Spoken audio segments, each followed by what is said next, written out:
Well, right now, just south of the Arizona border, police in Mexico are investigating a cult suspected in 3 cases of ritual human sacrifice. The cult's leader and 7 of her relatives are accused of killing 2 children and a 55-year-old woman, offering their blood to La Santa Muerte, the Saint Death. We wanted to learn more about this. It really caught our attention. And Andrew Chesnut is a professor of religious studies at Virginia Commonwealth University. He just recently published a book on La Santa Muerte.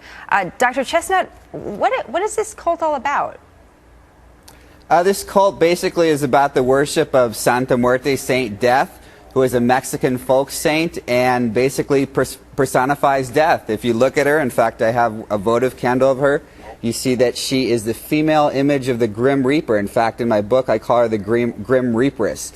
In the last 10 years, her cult has mushroomed. We're probably looking at 10 million devotees now on both sides of the border. So how often are these ritual sacrifices happening? And I mean, is that part of the cult?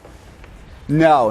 If this turns out to be a substantiated case of ritual human sacrifice, it will be the first substantiated case in the 10 years since the cult has gone public. So most devotees would reject this as an extreme, abhorrent aberration of what they see as kind of traditional Santa Muerte practice. Interesting. What about, you said in the last 10 years it's really mushroomed, and obviously the violence at the border has certainly gotten a lot more attention with the power of the drug cartels. Is there a connection between the rise of power of some of these drug cartels and the drug violence and the rise of well, I don't want to say followers, I don't know really what to call them, devotees of this cult?